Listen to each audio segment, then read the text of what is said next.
to be with you today on the occasion of International Day of Yoga. I was eagerly looking forward to meeting you all in person, as well as to have the blessing of revered Sadguru. However, certain unavoidable official commitments have forced me to miss the great opportunity to be with Sadguru today. I will leverage technology today to participate in this program organized by Isha Foundation. Moreover, I will take the first available opportunity to visit Coimbatore and be benefited by the spiritual guidance of Sadguru. Friends, yoga has achieved new heights of recognition and acceptance in the last few years. Under the able guidance of our Prime Minister and with the active cooperation of people of our country, yoga has become a new identity of India today. It is a matter of great pride for every Indian today. The International Yoga Day is being organized on a large scale across the world. Some time ago, taking special interest in the popularization of yoga, our Honorable Prime Minister urged all the heads of the states as well as the village pradhans to embrace this great heritage of India. As a result, from Fiji in the east to San Francisco in the west, from top leadership to the common people, to people of all castes, creeds, nationalities and races have embraced yoga and have joined this Yoga Day celebrations. Our Honorable Prime Minister Sri Narendra Modi had, while addressing the UN General Assembly, called upon the world community to celebrate Yoga Day. The adoption of this resolution by the United Nations was certainly a big step towards the welfare of humanity. Yoga gained further recognition worldwide when it was included by UNESCO in the representative list of the intangible cultural heritage of humanity on the 1st of December 2016. My dear friends, among many definitions of yoga, one of the most appropriate is yogaschitta vrittihi nirodha, that is the cessation of the mind instinct, that is chit, so that we are not mere slaves of our instincts and desires, but are their masters. In layman terms, it means something like controlling of our thoughts, our emotions, our tendencies and motivations, and training them in the positive direction. Yoga is not merely a good means of attaining physical fitness through asanas, it is much more than that. Yoga is also a means to connect a person to oneself by removing the restlessness and confusion inherent in our worldly existence. It is a medium to connect to oneself. Yoga is a means of knowing oneself in solitude. Today is the International Yoga Day. I congratulate and wish you all the best for this day. Our body and our mind are inextricably linked to each other. Yoga keeps our body and mind healthy. Similarly, our health also depends on the quality of surrounding air and soil as well. We have a saying, dharmo rakshati rakshita, that is, whoever protects dharma, dharma protects him. The same is true for both yoga and soil. That is, those who practice yoga and conserve soil, yoga and soil pave the way for their well-being and prosperity.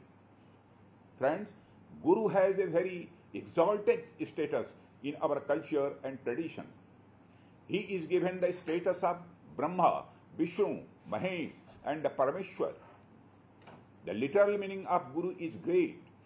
It is believed that Guru is the one who guides us from darkness to light. I would add that the Guru is the one who enables the disciple to eliminate the deep darkness with his own inner light or radiance.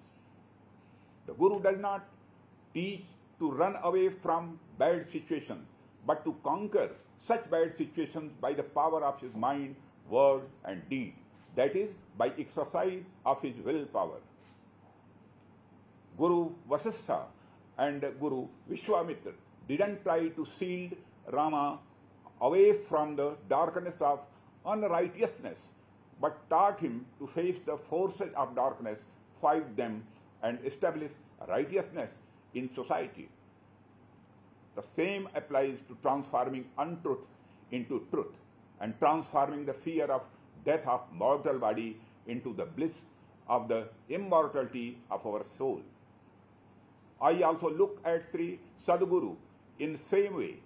You are teaching people to live happier and more meaningful lives through yoga on the one hand, and also inspiring them to address the environmental problems on the other hand, thus contributing to the human well-being in multiple ways.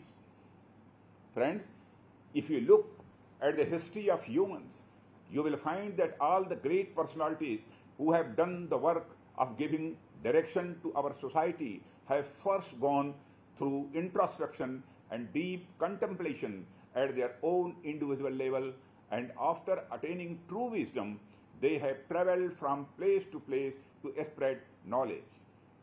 From Mahavir Swami, Mahatma Buddha to Guru Nanak, Swami Vivekananda and Mahatma Gandhi, you can see this is a common feature in the lives of many great personalities. Sri Sadguru, I am sure, would have gone through the stage of introspection and contemplation before attaining the true knowledge and wisdom. And as is his specialty of the Gurus, none of their good thoughts or good work is limited to only a few people, caste, sects, region, or even any one country. Similarly, Sadguru also didn't limit the spread of his ideas to the land of India only. To spread his wisdom, he has traveled to many countries of the world. If we look at the ancient tradition of our country, we realize that we have done the work of spreading world peace and similar humanistic ideas across many millennia. By giving the message of Vasudhaiva Kutumbakam, India has not only considered the people of living within its border, but the people of the whole world as one family. Sadguru, by his work, has certainly brought to life the spirit of Vasudhaiva Kutumbakam by connecting a large number of people from all over the world into one thread for creating a new environmental movement. I would like to mention another attribute that I have noticed in Sadguru. There have been many great personalities in our society who have shown the way to the world in getting rid of the problems of the material world. There have been many such sages who have rejected the world as mortal, have explained the path of attainment of the Brahma, and have given the message of transcendentalism to the people. But respected Sadguru is one of those rare personalities who are enriching the material world through campaigns like Save Soil, as well as giving transcendental messages through spirituality. We are certainly very fortunate to have got direct inspiration from Sri Sadguru. Friends, we are living in an era when there has been a persistent and real apprehensions about the irreparable degradation of environment. We see new data of soil degradation and increasing soil salinity every day. Scientists from all over the world claim that the fertile topsoil will last only for next 60 years or so. At such a time, the Save Soil campaign certainly provides a ray of hope. It instills a belief that the large number of people from all over the world who have joined this campaign will contribute in maintaining the health of the soil in the times to come. Friends, when it comes to soil, our immediate attention goes towards its fertility, its degradation, salinity, and other such environmental concerns. But the importance of soil is much broader and deeper than this. It is directly related to human civilization, culture, literature, history, art, and philosophy. The first step in the journey of human beings from nature to culture was land or soil. Here, nature refers to the original state of creation, that is, the stage of hunter gatherers, and culture refers to practice of agriculture, which initiated the journey of human civilization. The beginning of agriculture is the starting point of our culture. With the passage of time, the food habits, dress, customs, way of life all become part of the culture, and all of them are invariably linked to the local and along with the local soil, climate, and water resources, etc. Dal bati churma in Rajasthan, or bhat in Bengal, Bihar, or idli sambar in Tamil Nadu didn't randomly become a part of the local cuisine. The weather, water resources, as well as the soil have been the main reasons behind local preferences. The kind of crops that the soil will allow to be grown in a place would determine the food and culture of the region. Sri Giriya Kumar Mathur was a great Hindi poet. In a few words, he presents this in a wonderful way, stating that the piercing or soil by plough, a metaphor of the coming together of nature and the human effort, give birth to the human civilization. I want to share it with you. हल की जिसकी नोक से बेजान मिट्टी झूम उठती, सभ्यता का चांद खिलता, जंगलों की रात मिटती. When man progressed from uncivilized existence to civilization, he progressed only because of the land covered with bountiful, fertile soil. In our culture, rivers like Ganga, Yamuna, Krishna, Kaveri, Narmada, and Godavari have been recognized as mothers. There is a good reason behind this. Who is a mother? The one who gives us life and nurtures us. Rivers do the same thing. On the one hand, they provide us with abundant water. On the other, they continue to make the land fertile and enrich our life by bringing different types of soils from far and wide. The best example of how land and soil make up our history is the emergence and development of many of the world's civilizations. Be it the Indus Valley civilization, the Mesopotamian civilization, the Babylonian civilization, or the Greek civilization, all have been connected by rivers in some way or the other. Rivers are the mother of civilizations. Therefore, whether it is the divine Vedas or the Holy Bible, the Guru Granth Sahib or the Quran Sharif, the Avesta or the Talmud, rivers have an important place in all the ancient religious texts. Inevitably, we see the effect of our soil on art, literature, philosophy, etc.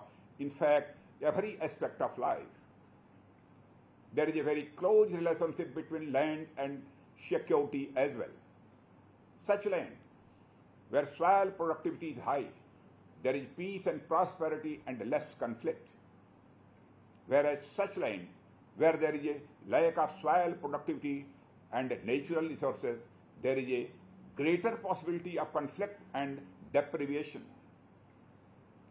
Some commentators believe that there has been a breakdown in internal security in the Middle East or some African countries in the past because there was a shortage in natural resources like agricultural productivity and water. Whereas, fortunately, our country has never faced such a situation. Probably understanding the importance and the greatness of the land which sustains us, our ancestors had said, Mata Bhumihi Putroham Pratibhya, that is, the land is our mother and we are all its sons. And this is the reason why Bhumi Puja is done before initiating a new construction in this country. It is in this way of puja that permission and blessing are taken from the land so that the construction work can be completed without any hindrance. It is also a good way to show our gratitude towards the land which has given us everything. Soil is not just soil, but the soul of our society and culture. In such a situation, the campaign of Save Soil is being run vigorously by all of you. It is not only an effort to protect the most important layer of the earth, but a great effort to preserve the human civilization and culture. As a child, we had read a couplet of Kabir in our textbook, which was as follows: माटी कहे कुम्हार से तू क्या रौ दे मोय, एक दिन ऐसा आएगा मैं रौ दूंगी तोय. At that time, we used to take its meaning in the context of Jiva, Maya and Jagat. But that couplet is equally relevant in our ordinary life also. Humans have degraded and overexploited the land in the name of development through deforestation, excessive irrigation, overextension of groundwater, overuse of fertilizers, and various types of construction works.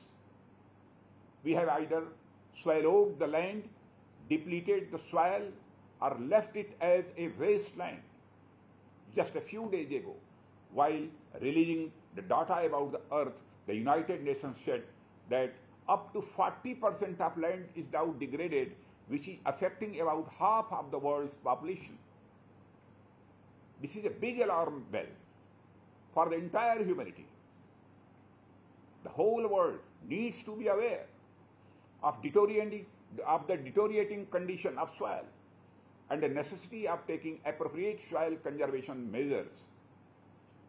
Friends, the ecosystem of our earth is built in such a way that the impact of environmental degradation in a particular geographical area is not limited to that area only. Its effect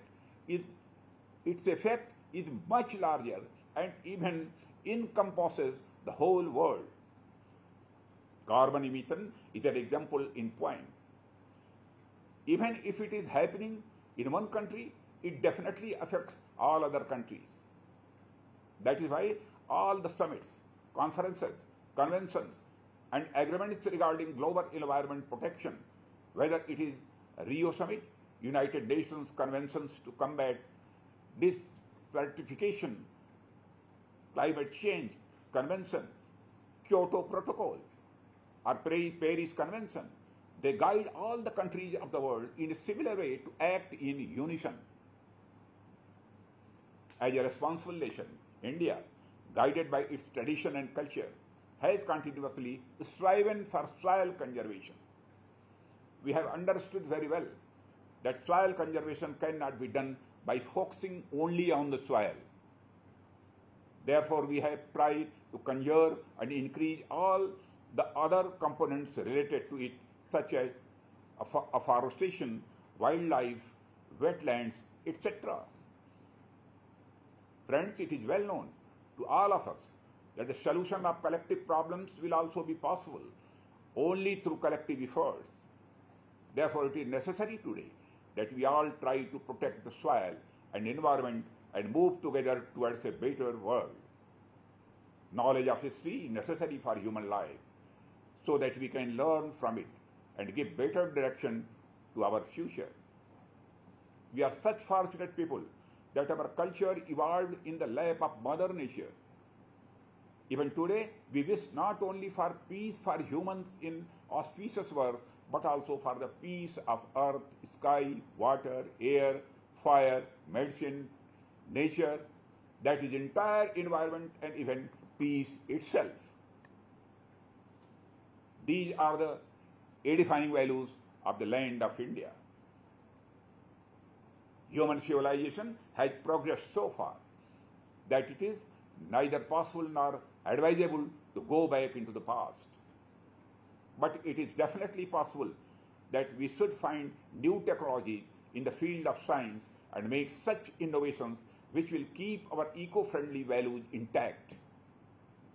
We should become companions of nature and have a sense of reverence and respect for the living beings as well as the inanimate elements of nature. This should be our aim. I have full faith that the gradually human civilization will overcome the environmental problems of our times and build a happy, prosperous, equitable and sustainable future for all of us. Friends, if you look at the root cause of most of the problems that exist in our society today, you will find that it is because of the lack of broad-mindedness among ourselves. Everyone is living for his own sake. My body, my job, my home, that is. Just I, me, and myself.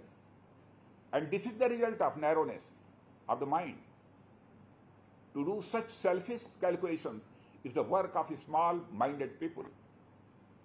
Nations are not even hesitating to fight with each other for unjust and selfish gains.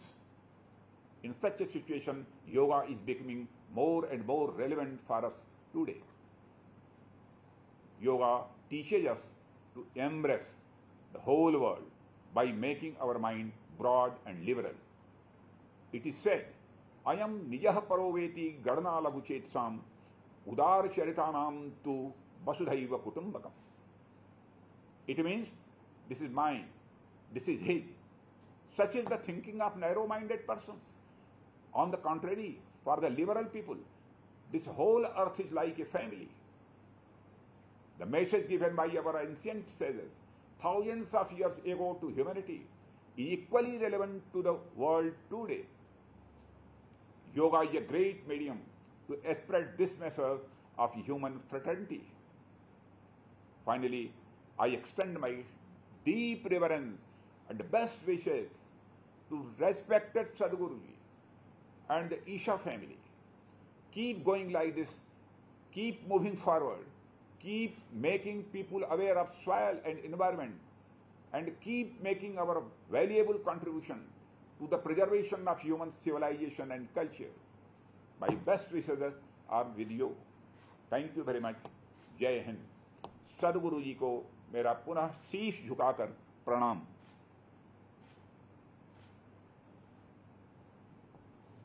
Thank you very much to the Honorable Raksha Mantri for his wonderful words of cheer and wonderful words of encouragement for our Sadhguru.